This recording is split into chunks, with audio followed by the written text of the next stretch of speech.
Okay, I'm going to be working the homework here for 8.2, inverse trigonometric functions. And the first problem asks us to find the exact value of this expression. So we have tangent, let me do blue. We have tangent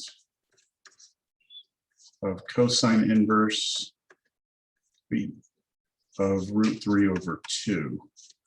Okay, so now when we look at the first inside piece, this right here, this is an inverse cosine function. So we know that the answer to this is some angle. Now we do recognize root 3 over 2 off our unit circle. So I'm going to look at my unit circle. Because I'm talking about inverse cotangent, I can't be looking down here. I can only be looking between 0 and pi. And I'm looking for the x coordinate because we're talking about inverse cosine. So where's the x coordinate? Square root of 3 over 2. And that is going to be, oops, wrong quadrant, positive square root of 3 over 2. So the x coordinate here is root 3 over 2. And the y coordinate is 1/2. So if we want to know what tangent of that angle is, okay, then all we have to do is take the y coordinate and divide it by the x coordinate.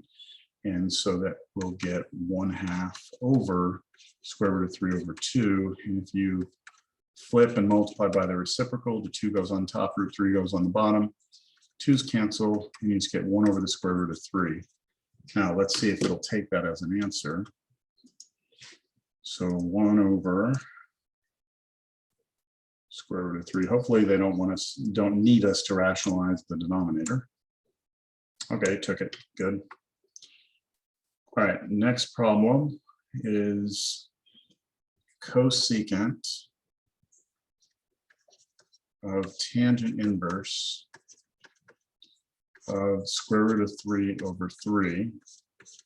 All right, so when we're talking about the inverse tangent function, we have to be looking in the first and fourth quadrants. And let's see, can we think, is this a common number on our unit circle? So we have to be a little careful because tangent, remember, is our y divided by our x. So it could, now it's positive, right? This is a positive number, so we can't be in fourth quadrant, but it could be here maybe, or here at 30 or 60 degrees. Let me just write these down. This is root 3 over 2, 1/2, and this one is 1/2 root 3 over 2.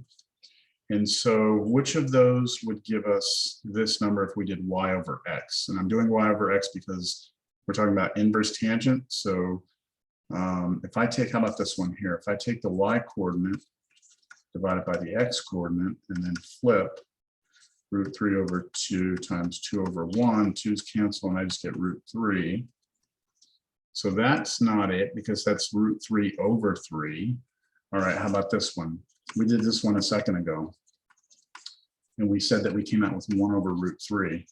But if you rationalize a denominator, multiply top and bottom by root 3, then you get root 3 over root 3 times root 3 is 3. So that's it right there. So this is the angle we're talking about here, pi over 6. Now what we want to do is we want to take cosecant of that. So cosecant is the reciprocal of sine. And we know that sine is the y coordinate here. So if I just take the reciprocal of 1/2, then I would get 2. So that should do it. Let's see here. 2. All right. Okay, next one.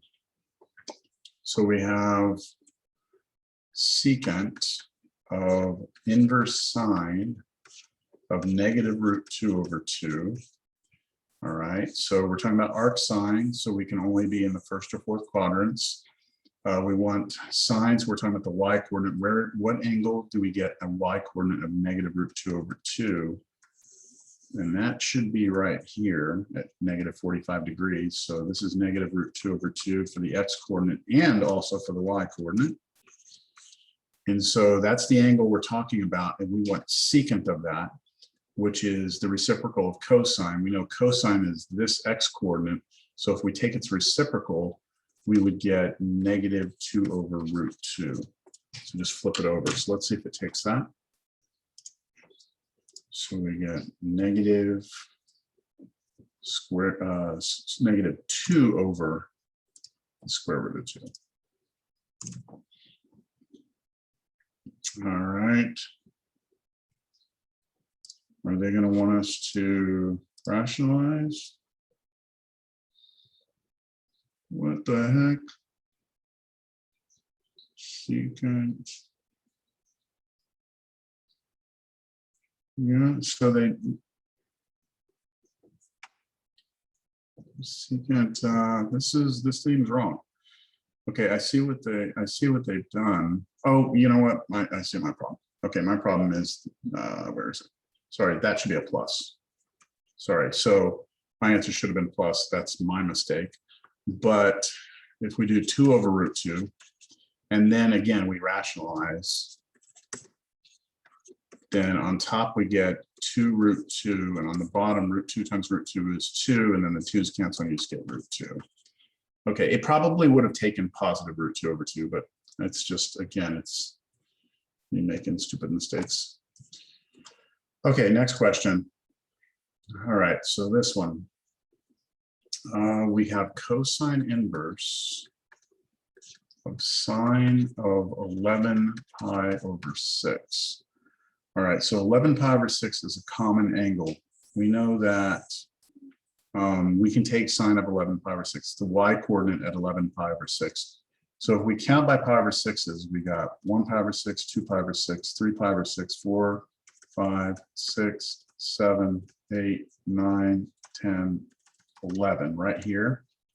And this has the coordinates positive root 3 over 2 and negative 1/2.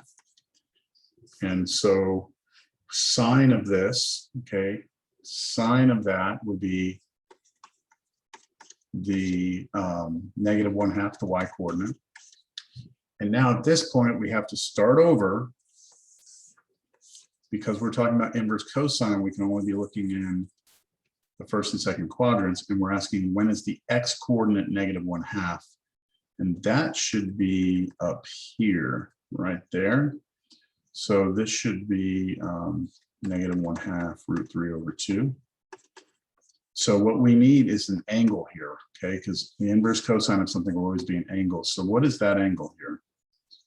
So that should be, we could count by pi over 6s if you want. Pi over 6, 2 pi over 6, 3 pi over 6, 4 pi over 6, which is the same as 2 pi over 3. And that should be our angle. So we get 2 pi over 3. Try that. All right. Okay, let's try this one. We have cosine inverse of sine of negative 7 pi over 6. Okay, sine of negative 7 pi over 6. So we're going to count by pi over 6s, but go backwards. So 1, 2, 3, 4, 5, 6, 7. That's negative 7 pi over 6. And that has the point on the unit circle of negative root 3 over 2, 1/2. And so sine is the y coordinate. So this becomes just cosine inverse of 1/2. Okay, now we start again, another unit circle. Don't worry about this because we're talking about inverse cosine. So it says now, because we're talking about the cosine inverse, we're looking at where's the x coordinate 1/2, and that happens right here. And that angle right there is just 68 degrees, which is pi over 3. So we should get pi over 3 here.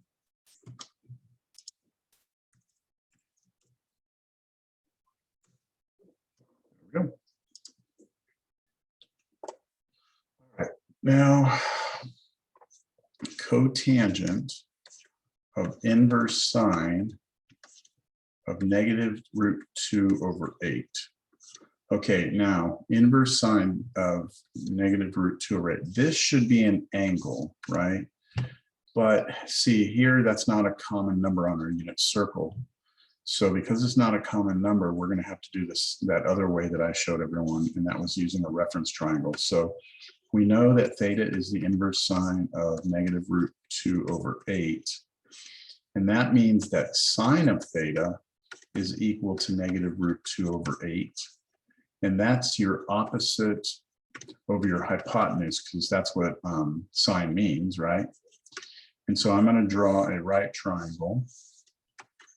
Here's theta, and I know sine of theta has to be -√2/8. Now, don't worry about the fact that this is a negative number, okay, at this point, because we know the hypotenuse has to be positive, right? So the fact that this is a negative number, it just means that this triangle is not in the first quadrant, but that's okay. We can still get the other side, this side over here. This side right here, to get this, we're going to have to just call it a, and then we have that a squared plus b squared must equal c squared. And so a squared equals, let's see, if we take -√2 and multiply times itself, oops, we just get 2. And then 8 squared is 64. So that means we get a squared is 62. And then we take the square root, a is equal to plus or minus the square root of 62.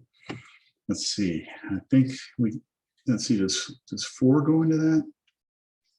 No, it doesn't, just 2. So I can't simplify that radical. So a is either positive or negative,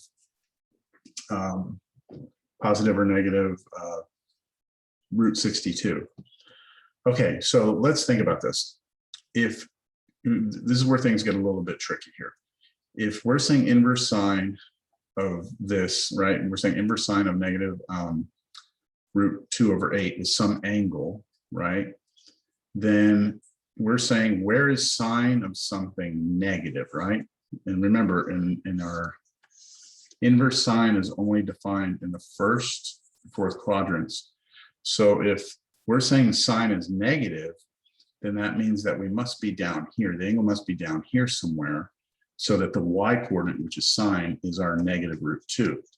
The reason why that's important, it again goes back to this idea of this triangle. We knew that this was -√2. We knew this was 8. The question was, is this side positive or negative √62? Well, it's the x coordinate, so you can see that it has to be the positive √62.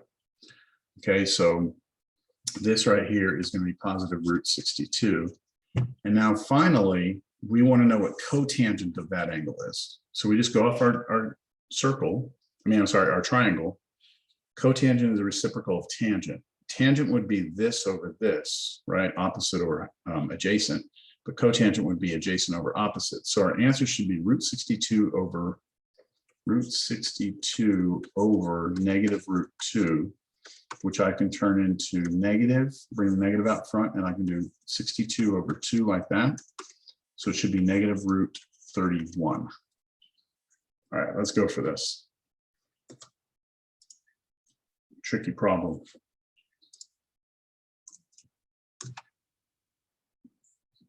Okay, that's not good. Let's see, it's cotangent, that over that. Oh, let's see what's going on. Negative. Oh my goodness. I think I'm just way too tired. This over this. Oh, I forgot to put the negative in. I'm such an idiot. Okay, I put the right answer here, but I just forgot to type the negative up here. I've already told you I should just stop doing homework solution videos at night. It's just not good. All right, clear this out. Let's move on. Okay, same sort of problem here. We have sine of inverse tangent of -8. All right, so inverse tangent -8. I'm going to call this whole thing here theta. So theta is inverse tangent of -8, but that means that tangent of theta must be -8. Now, let's just think about this. Let's get this out of the way first. Tangent can only be negative. Well, we're talking about inverse tangent, so we can only be in the first or fourth quadrants.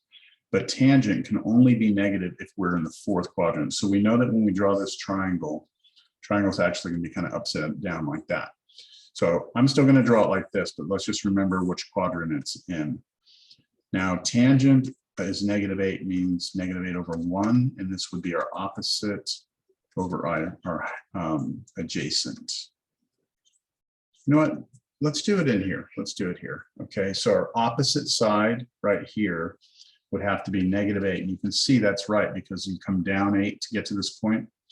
And our adjacent side, this side right here, would have to be 1. Now, of course, this isn't drawn to scale, but you get the idea. Okay, now I need to get the hypotenuse, which I'll call C. So we know that a squared plus b squared must equal c squared. So 1 plus 64 equals c squared. So c is equal to the square root of 65, and it has to be positive because it's the hypotenuse. Okay, and this is our angle theta. So we now want to know what sine of theta is, right? And sine would be the opposite over the hypotenuse. So this should be equal to -8 over the hypotenuse root 65. So -8 over square root of 65. All right. So next one, we want secant of sine inverse of 2 root 10 over 9. So we'll call this thing theta. Theta is sine inverse of 2 root 10 over 9. And that means sine of theta is equal to 2 root 10 over 9. You notice that sine is a positive number. And because we are dealing with inverse sine, we have to look in the first or fourth quadrants. We can't be down here because down there sine is negative. So we know our triangle must go like this. Sine is the opposite over the hypotenuse. I'll call this 2 root 10, and this will be 9. Okay, that's opposite over hypotenuse. And then now we'll have to figure out what a is. So we know that a squared plus 2 root 10 squared must equal 9 squared. And then we know that a squared, let's square these. So when I square 2, I get 4. And when I square root 10, I get 10 equals 81. So a squared plus 40 equals 81. Subtract 40 on both sides, and we get 41. So a must be equal to plus or minus root 41. And it has to be the positive one because a is like the x coordinate here. And of course, to get to that point, your x coordinate must be positive. So it's just going to be root 41 here for a. And then we want to know what secant of theta is. Secant of theta is the reciprocal of cosine. So cosine would be root 41 over 9. So that means secant would be 9 over root 41. 9 over square root 41.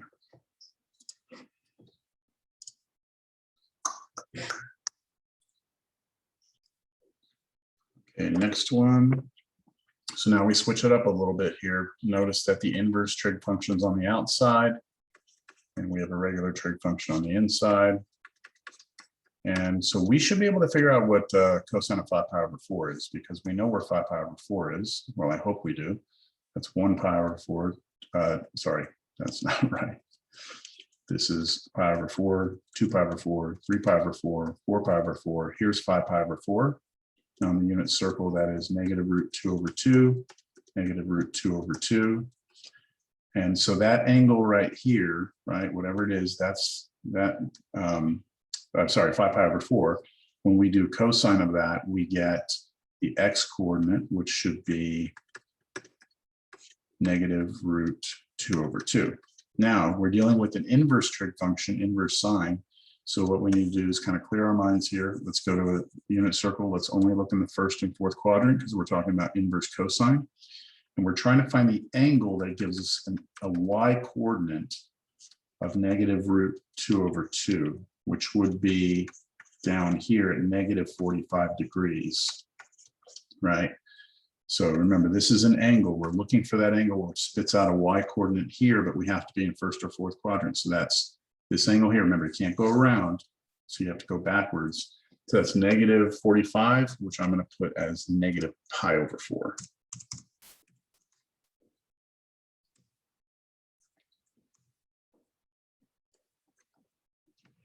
All right, find the exact value. Cotangent inverse of negative root 3 over 3. All right, so when we talk about inverse cotangent, you have to think about what the domain of, what is the domain of restriction. So we know for inverse sine, it's negative pi over 2 to pi over 2. For inverse cosine, it's 0 to pi. For inverse tangent, it's negative pi over 2 to pi over 2. And for inverse cosine, you could look this up. I showed you in class, but we haven't done a problem like this. It's also 0 to pi. So we're trying to figure out where cotangent, remember, means cotangent means the x coordinate over the y coordinate. So we're trying to figure out where on the unit circle is the x coordinate divided by the y coordinate, negative 3 over root 3. So it can't be in the first quadrant because their x over y would be positive. So it's got to be over here in the second quadrant. I'm thinking it's going to be here or here. So let's look at this one here. This is negative 1/2 root 3 over 2. Let's take the x coordinate, negative 1/2, and divide it by the y, and let's see if we get this. So this becomes negative 1/2 times 2 over root 3. 2's cancel, we get negative 1 over root 3. And if we rationalize the denominator, root 3 over root 3, we get negative root 3 over 3. Oh, I got lucky. Okay, it was that one first. So that should be, this should be the angle that we're looking for right here. And that's the angle 2 pi over 3.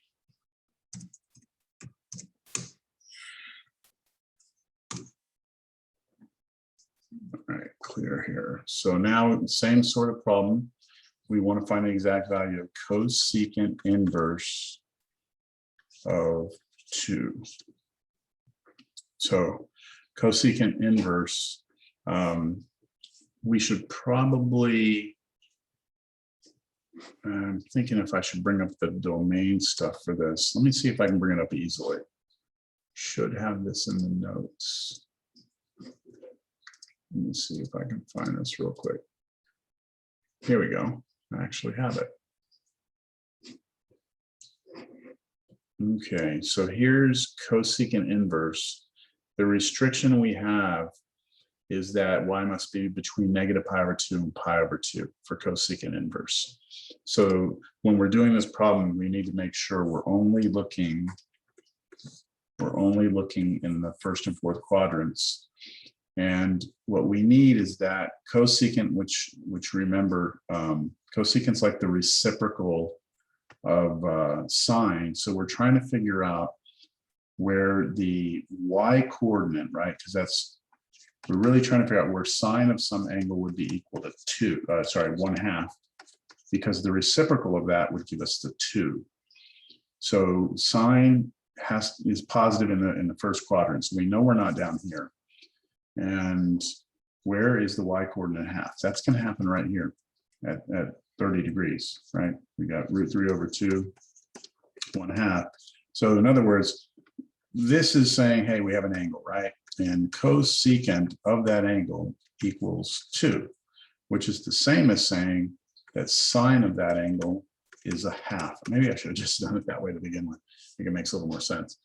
So that's what we did, and that's going to be the angle pi over 6, 30 degrees. Pi over 6. All right, next one. Okay, secant inverse of negative 2 root 3 over 3.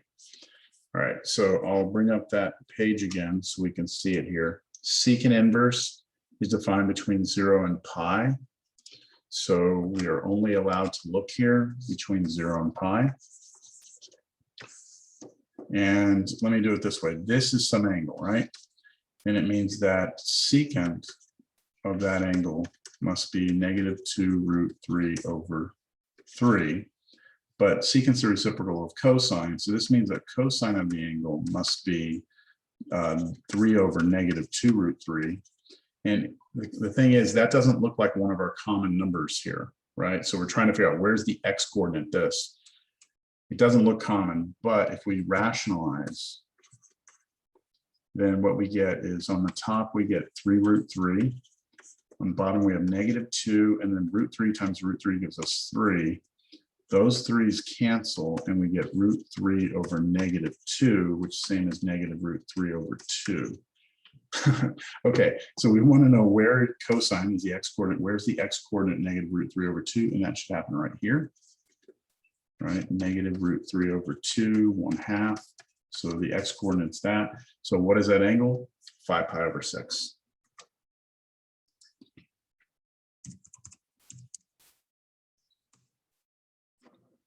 All right, clear. Okay, cotangent inverse of -1. Okay, again, I'll bring up the notes here. Cotangent inverse is defined on 0 to pi. So I'm only looking between 0 and pi again, somewhere here. This is some angle. And so what we know is that cotangent of that angle should be equal to -1. But remember, cotangent is actually the reciprocal of tangent. So this is tangent of theta equals, well, the reciprocal of that is just itself, because -1 over 1, when you flip it, you get 1 over -1, that's still -1. So we're trying to see where on the unit circle is our tangent -1. And remember, that means your y coordinate divided by your x coordinate. So we can't be in the first quadrant because tangent's positive over there. And that means we'd have to be right here, because that's where the x and y coordinates are the same. They're just off by a sign. And so if I take the y coordinate divided by x, I get -1. And that angle right there is 3 pi over 4.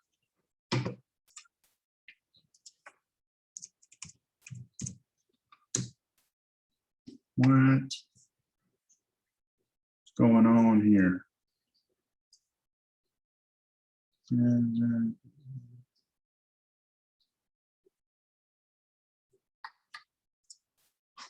What's going on?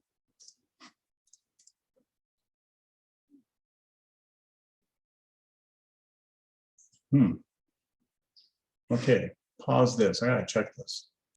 Okay, all right. So everything I did is correct with one exception. I swear y'all must be so tired of this shit. Okay, so look, I copied the problem down wrong. That was a 1, not a -1. I think I saw that negative there. I just put it in my mind. I just put it there. So everything I did was right, but based on this. So if this had been a +1, okay, now it's, I don't know if I'm gonna be able to move this. Yeah, if this had been a +1, then this would have been +1, this would have been +1. So then we would have been saying, where's our y over x? +1.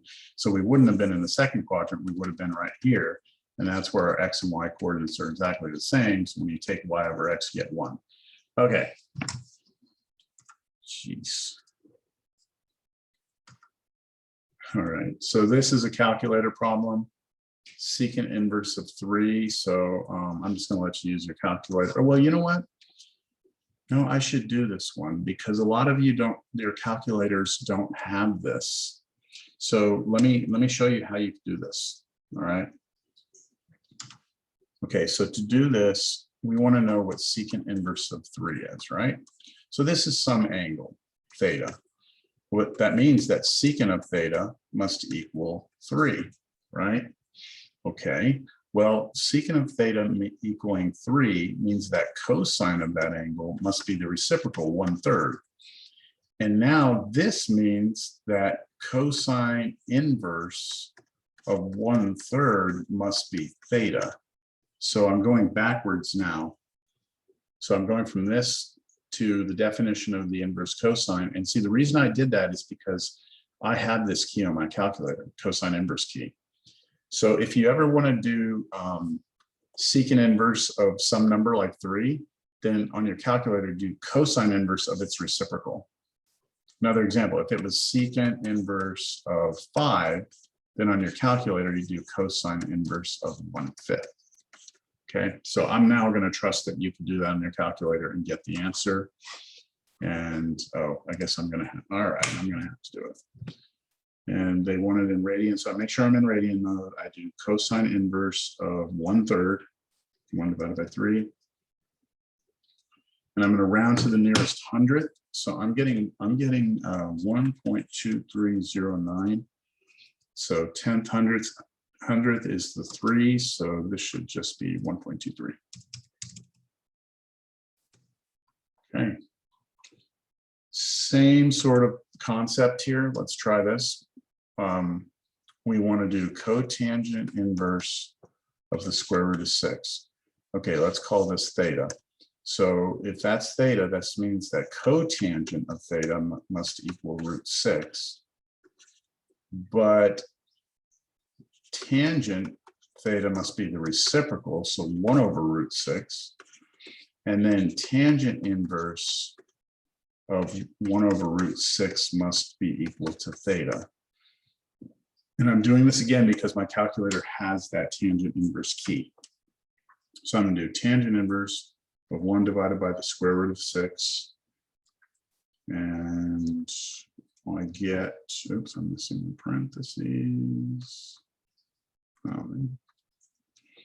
I get about 0.38759.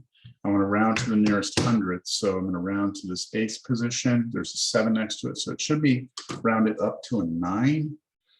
So 0.39.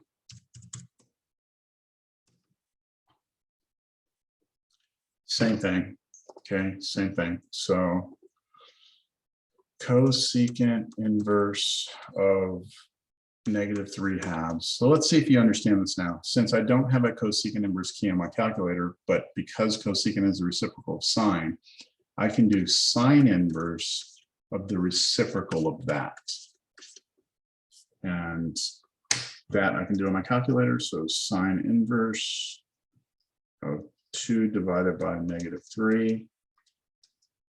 And I get about -0.7297, and I'm going to round it to, oops, I'm going to round that to the nearest 2 decimal places, so -0.73. All right, last one. So again, if you've caught on to the idea here, cotangent inverse of -7/5. I don't have a cotangent inverse button, but that's the reciprocal of tangent. So I can go inverse tangent of the reciprocal of that, which would be 5/-7. And inverse tangent of 5 divided by -7. -0.620. So -0.62. What happened?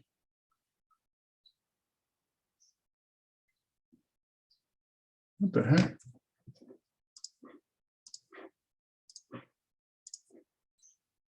(2.52). Did I type something in wrong here? Cotangent.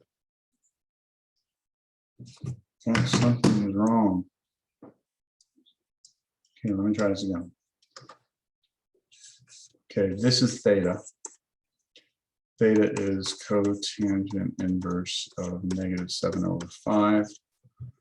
And then that means that cotangent of theta equals -7/5.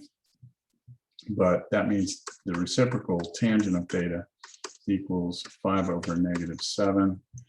And that means that inverse tangent of theta equals, oh, sorry, inverse tangent of, oh, I know what's going on here, equals theta. So this is tricky. This is a tricky problem. Trying to think of how I want to phrase this. So think about cotangent inverse. That's only defined here and here, okay, on the first and second quadrant between 0 and pi. So whatever this angle is, it has to be between 0 and pi. But when we get our answer, when we go down here, we get our answer, we get -0.62 radians, which would mean our angle is down here, -0.62. But it can't be down there because we can't be in the fourth quadrant, which means our angle must be completely across from it, which means that this distance from here to here is -0.62. And so what we're going to do is, we know the full rotation is pi. That's 3.14. So I'm going to take 3.1415 and divide it, no, sorry, subtract 0.62. And that's where we get the 2.52. Okay, that's tricky. Don't worry too much about that. I won't give you anything like that, but that's what's going on there. All right, that's it. Craziness. I think I'm done.